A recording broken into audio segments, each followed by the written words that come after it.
금년은 유난히 덥다고들 하는데 입춘처럼 입추가 며칠 전에 왔습니다. 이제 한 달 반 있으면 이제 추분이 되겠지만, 그래서 그런지 저녁에 아침에 새벽에 훨씬 공기가 그래도 선선함이 배어나오는 듯 싶기도 합니다. 여러분들도 그렇게 느끼고 계십니까? 제가 평생 열애사에 처음으로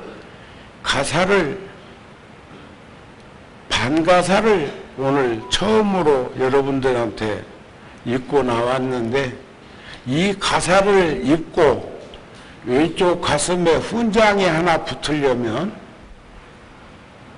나이는 만 70이 넘어야 하고 출가한 지는 50년이 넘어서 여러 경로에 심사를 해가지고 대종사 품계를 받을 때 이 가사를 주는데, 아직까지도 낯섭니다. 낯선데 제가 저번 3제 때 구룡사에서는 맞선을 봤습니다. 불자들하고 이 가사를 읽고. 그러고는 열애사도 한 번쯤은 읽고 가서 보여드리자 하는 생각이 들어서, 요즘 텔레비전이나 이런 거 보면 젊은 스님들이 지금 이 반가사를 수하고 있는 그 모습은 평소에 제 마음에 흡족하지 않았기 때문에 저 자신이 이 가사를 수하지 않고 지내고 있었는데, 생각해 보니까 이제 가사까지도 무거운 나이가 되어 간다는 걸 암시해 주는 것 아닌가, 네 갈 날 얼마 안 남았다 하는 거 표현해 준 거 아닌가 싶기도 하고, 오늘처럼 제가 저번 초하룻날 불자들 많이 온 모습은 제가 그림으로 봤어요.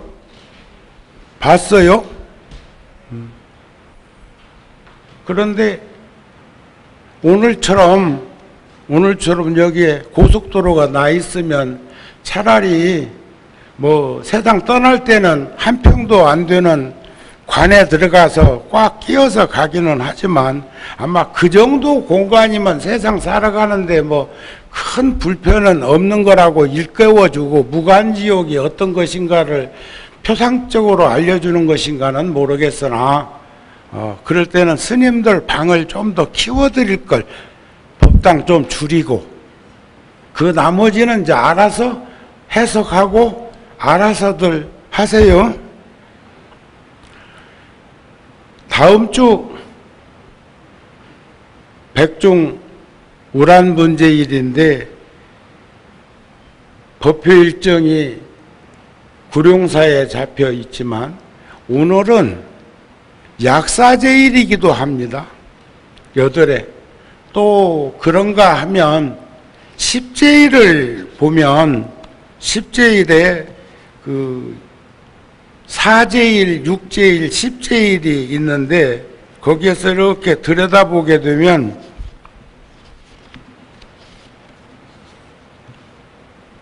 약사제일도 절에 오는 날로 이렇게 명시가 되어 있는 걸 봅니다.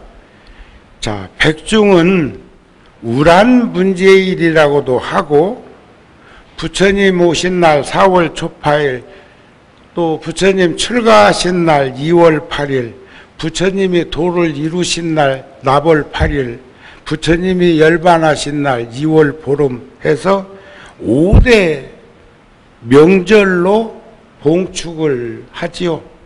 그런가 하면 뭐 입춘이나 또는 동지 같은 경우에도 참 불자들이 많이 배석해서 부처님 전에 기도정진하는 그런 모습을 보면 우리 불교가 불교가 샤머니즘적인 것인지는 모르겠지만 그런 토속신앙하고도 밀접한 관계를 유지하면서 그렇게 이어져 온 것이구나 하는 마음을 가집니다. 그런데 우란분재일을 거꾸로 매달려 있다 그런 뜻으로 산스크리트어로는 울람바나라는 말에서 우란분재일로 그렇게 번역되었고, 사막도에 떨어져 있는 불확실한 삶을 살고 있는 그 중생들을 천도하기 위해서 죄무자성 종심기요 심양멸시 죄욕망이라고 공양을 올리는, 또 지장왕 보살님의 유실력을 염원하는 그러한 시간들을 각절해서 하고 있고,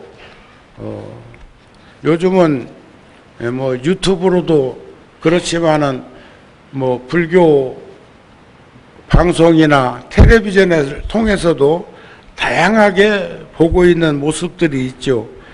불설 우란 분경에는 사막도 중 지옥에 있는 어머니를 구제하기 위한 목련존자의 효심을 기록해 놓았고, 부처님의 가르침에 따라서 하한거 해제일에 자자일에 스님들께 만발 공양을 올렸다는 그런 기록도 있고, 7월 백중을 백종이라고도 하지만 백종이라고도 하는데 100가지 꽃과 과일을 올렸다는 그런 날이기도 합니다. 옷깃만 스쳐도 지중한 인연인데 부모 형제 처자원 속으로 만난 우리들이 저렇게 각절해서 불자들이 굉장히 중요시 지극한 마음으로 기도하는 그 모습들은 높이 평가를 받고 높이 전해져야 될 그런 것이 아닐까 싶은 생각을 합니다. 저는 오늘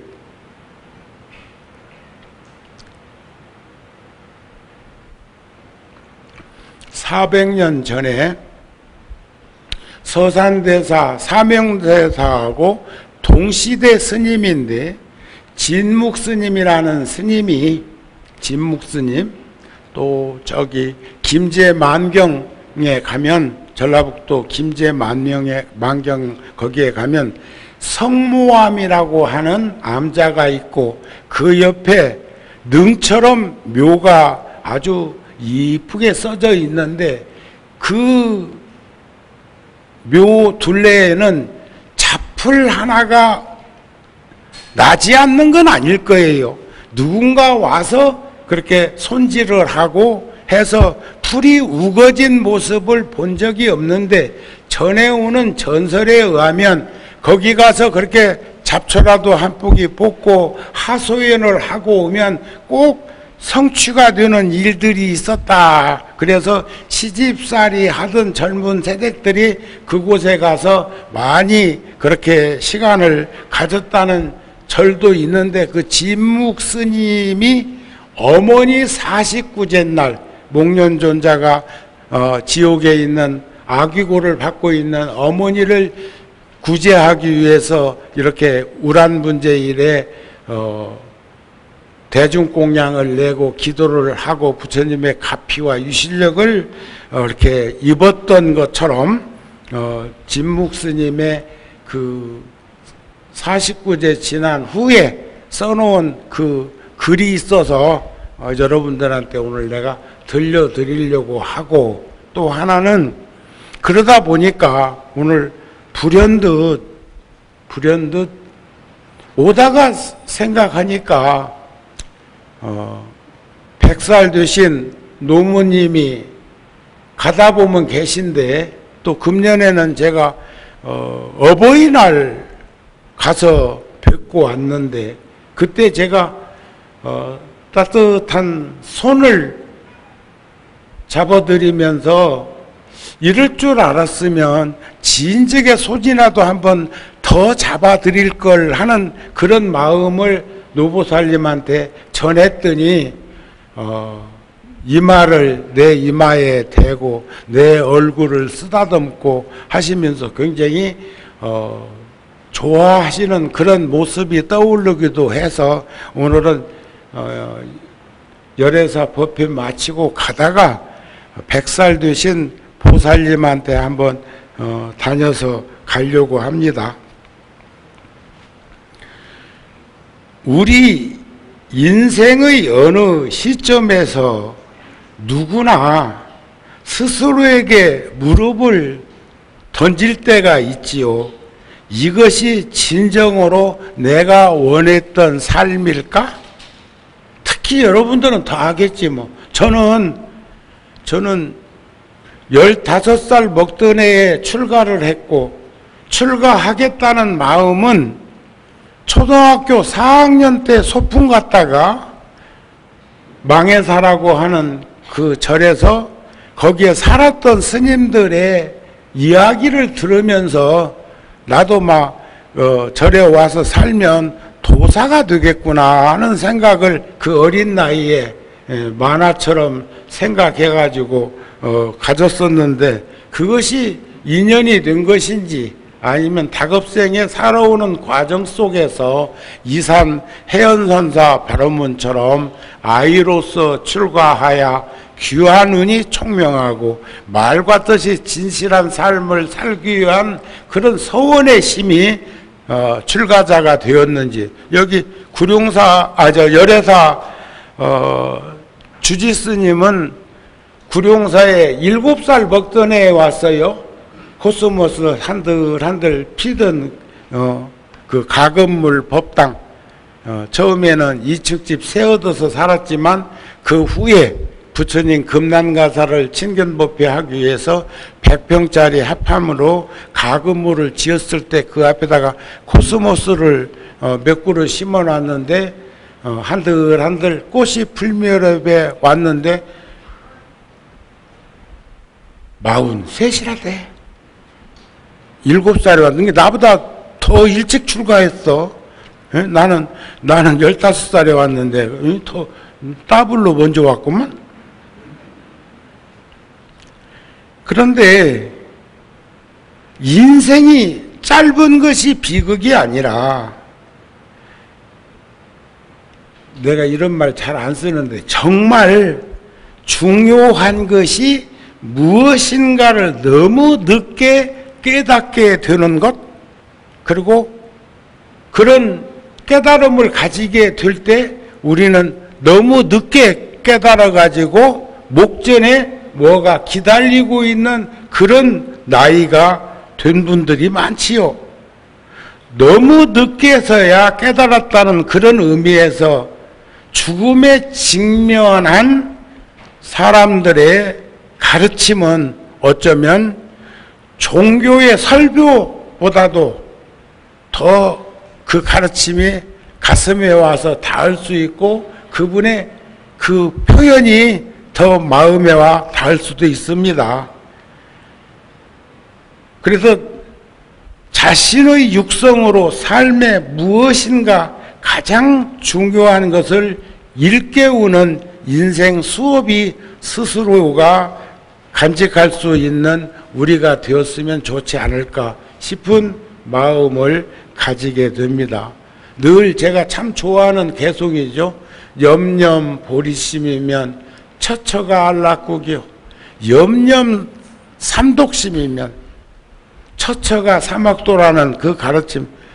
보리심이 생겼다 없어졌다 생겼다 없어졌다 이렇게 하는 게 아니고 늘 한결같이 그 보리심을 지니고 있으면, 그래서 저번 주에는 제가 보리심은 연민심이다 이렇게 말도 했었는데, 진정으로 우리들이 해야 할 일을 직관할 수 있는 내가 되었으면 좋겠다. 우리 그러기 위해서는 내려놓고 철도 좀 들고 그랬으면 좋겠어요. 분주하고 번다하게 살지 말고, 여러분들이 분주하고 번다하다는 게 아니고 뭐 그렇게들 분주하고 번다한 일들이 많은지 차 타고 다니다 보면 지는 깜빡이도 안 켜고 차선 바꾸는 것을 지 맘대로 하는 자동차들이 어떤 사람들은 누군가가 차선을 좀 변경하려고 하면 악셀에다를 더 밟는 그런 모습들도 목격하면서 여러분들은 뭘 느끼십니까? 그 진묵대사께서 제사를 지내고 나서 제문을 쓴 것입니다. 그 진묵스님은 여동생이 결혼을 지금 어머니 돌아가셨을 때는 여동생이 결혼을 안 했다는 게 이 제문에 나오는데 나중에는 진묵스님이 그 여동생이 얼마나 박복하면 아침 먹고 점심 걱정하고 점심 먹고 저녁 걱정하나 싶어가지고 7월 칠성날 칠성님을 그 집에 보냈다는 거 아니야. 귀띔해주고 응? 너 집에 귀한 손님이 갈 거니까 잘 공양 대접하면 좋은 일이 있을 거라 하니까 임금이 행차하실라는가 암행어사가 올런가 굉장한 부귀 공명을 누리는 이가 올라는가 해가지고 가진 것이 없으니까 요즘 말로 하면 분홍집에 가서 농사 짓는데 일손을 보태기로 하고 가부를 해다가 잘 한 상 차려놨는데 온다는 날에 그런 분이 온 게 아니고 험한 도저히 요즘 표현할 수 없을 만큼 험한 사람들 장애인들이 그렇게 막 얼굴도 지 맘대로 생긴 놈들이 오니까 화가 안 났겠소. 화가 나는 연유는 욕심이 작용하거나 심대한 어리석음으로 생긴다는 건 우리 다 인식하고 있는 부분인데 그래도 그 거지들이 그러더라네.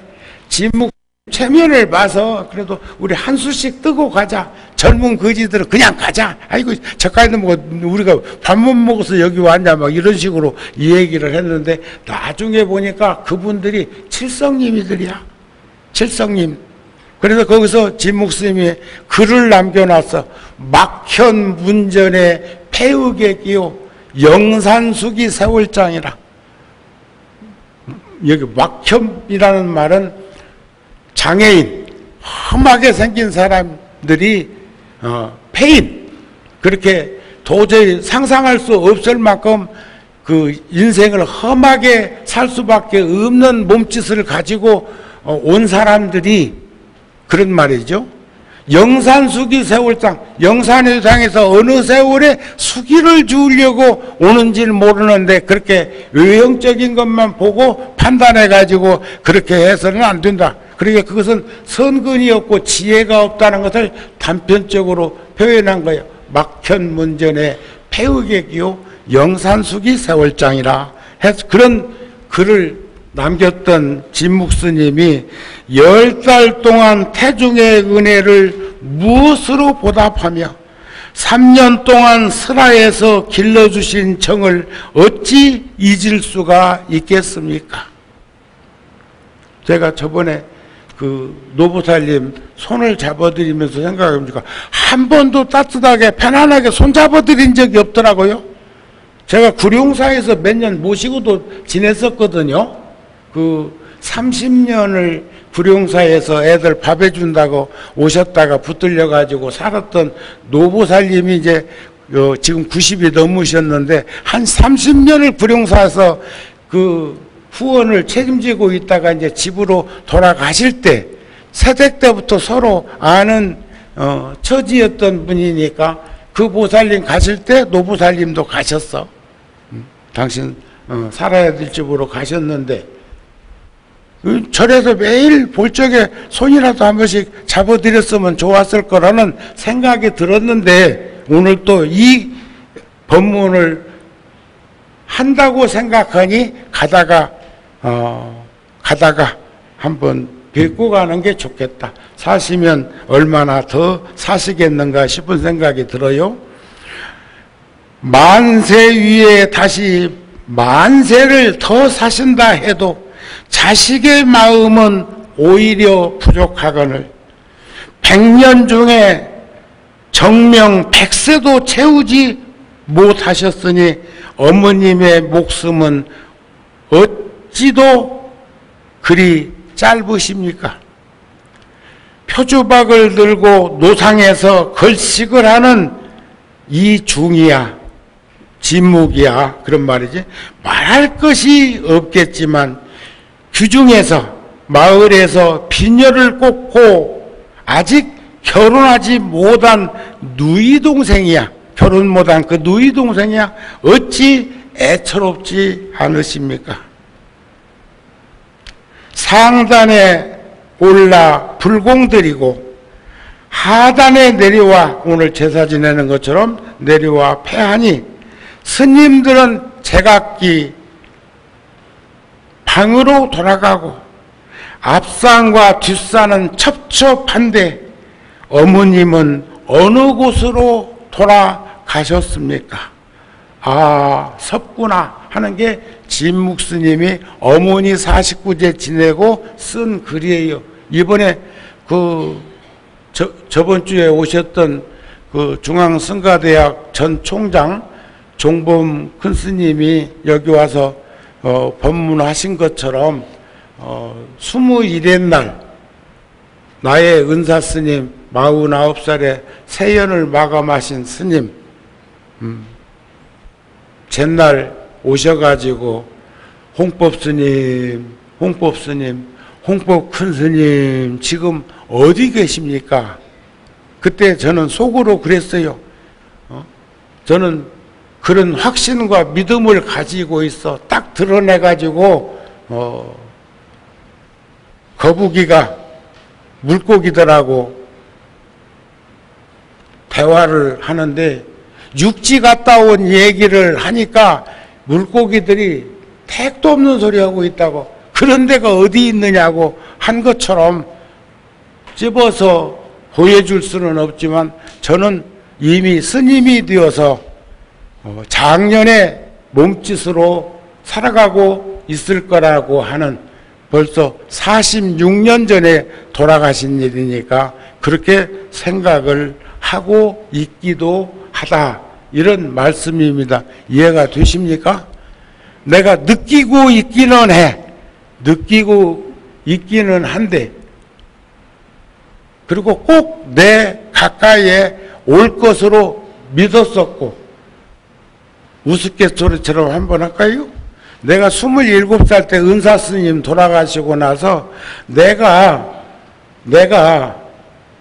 나를 의탁해가지고 올지도 모른다는 생각이 들어가고 잘못하면 장가 갈 뻔했어. 응? 스님이 멀리 갈 것 같은데 내가 마음만 내면 나를 통해서 이 세상에 다시 오지 않을까 하는 생각을 일순간 한 적이 있었다니까. 요건 그렇게 안 했으니까 이런 얘기 하는 거요. 그렇게 했더라면 이런 말 하겠어. 그래서 출가 수행자들과 달리 여러분들은, 제가집을자들은 부처님 가르침대로 일상적인 생활을, 참 저는 새벽 3시면 일어납니다. 아무리 늦게 자도.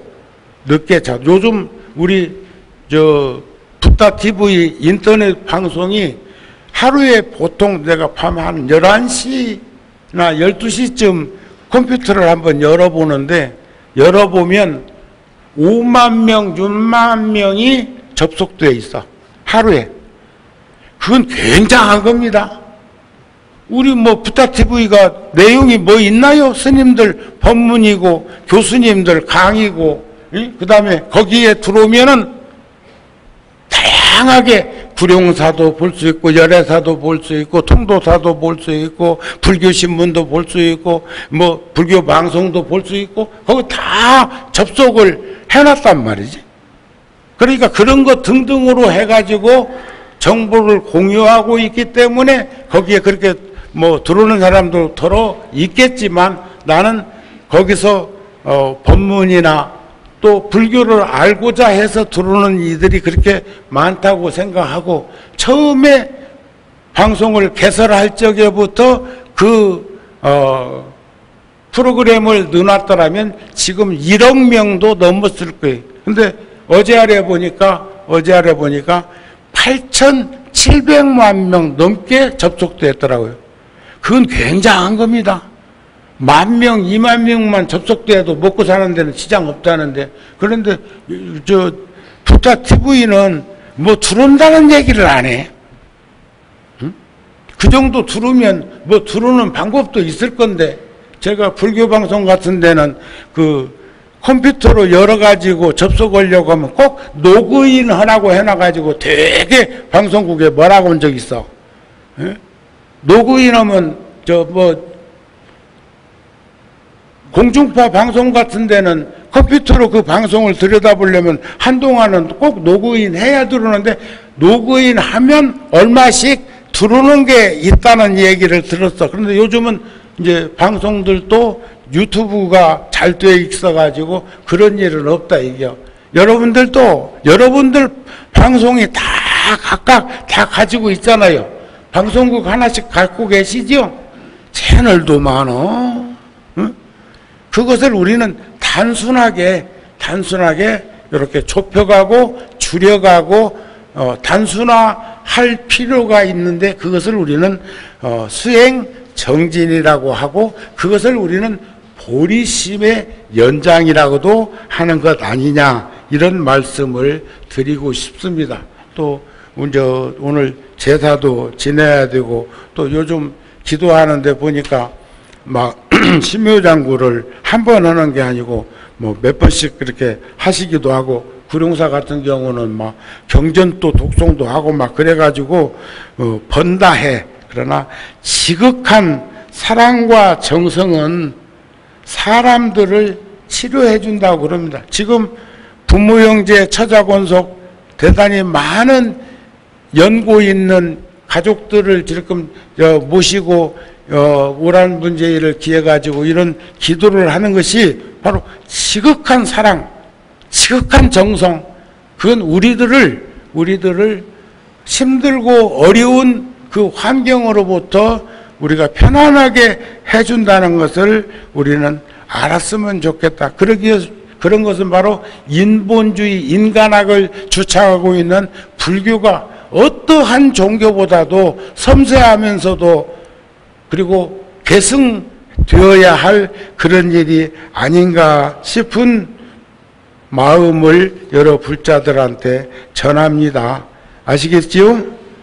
그래서 더글라스 보이드라고 하는 이가 구르는 천둥이라고 하는, 그래서 집착하지 말라. 세상 속에 살지만 그 위에 있으라. 강에 뿌리를 내리고 있지만 물 위에 떠있는 연꽃처럼 세상을 즐기라. 세상이 그대를 즐기도록 하지 말라. 그대 스스로가 세상을 즐겨라. 환희법렬한 그런 마음을 가지고 살아라, 그런 말입니다. 아무리 노력을 해도 타고난 사람한테는 안 된다고 그러죠. 아무리 타고났어도, 전생사 타고났어도 그것을, 그 일을 즐기는 사람, 즐거워하는 사람한테는 어떻게 해볼 수 없는 그 이치를 우리가 충분히 인식하면서 사셨으면 좋겠어요. 기도하면서 뭐 5만 가지 생각 다 하지 말고 일념으로 그렇게 무념무상인 것처럼 살면 그것이 바로 정념이라고 그럽니다. 그래서 자신이 버렸다고 생각하지만 그 마음 한구석에 남은 집착 때문에 마음이 불편하면 그것 또한 마음속에 망념을 불러일으킨다는 거죠. 그래서 그대 스스로가, 여러분들 스스로가 세상을 즐기라. 세상을 즐기라는 것은 캐싸라싸라 하자는 그런 논지가 아니고, 값지고 소중한 그 일을 우리가 기도정진하는 것처럼 그렇게 살아가면, 그런 말이에요. 제가 50년 전에 자대 훈련소 마치고 자대에 왔을 때 첫 번째 중대장이 강화도 분이었는데 그분이 저를 살피고 도움이 없었으면 이등병이 무슨 활동을 할 수 있었겠습니까?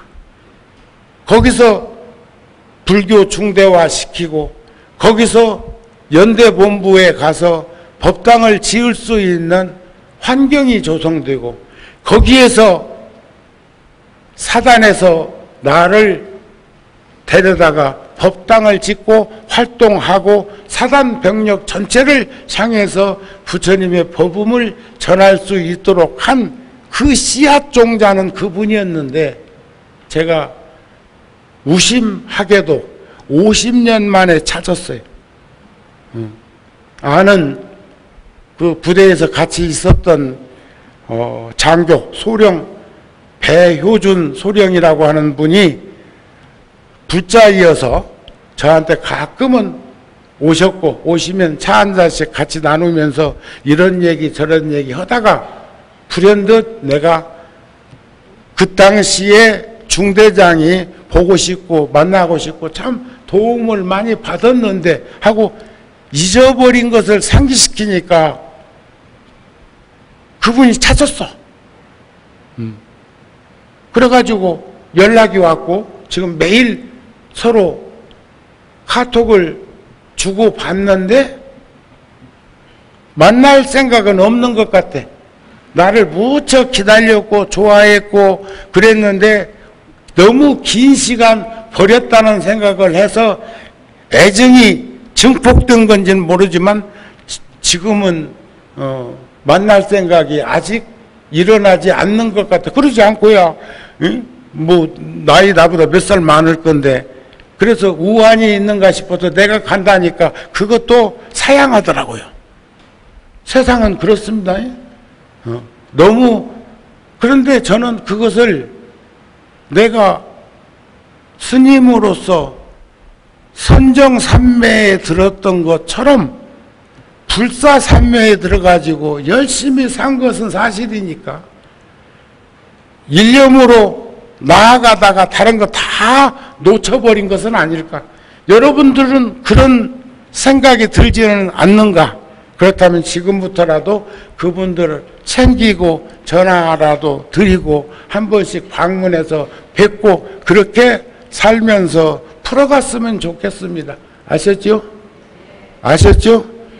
지금 우리가 영가를 안목이 없어서 딱 뚜렷하게 볼 수는 없지만 그 영가가 어떻게 살고 있을 거라고 하는 또 어떻게 살아야 될 거라고 하는 또 잘 살아주기를 바라는 그런 마음으로 위패를 모셔놓고 기도하는 그 모습을 우리가 일상적인 우리 생활에도 투영해서 응용했으면 좋겠습니다 하는 말씀으로 오늘 법문 마칩니다. 성불하세요.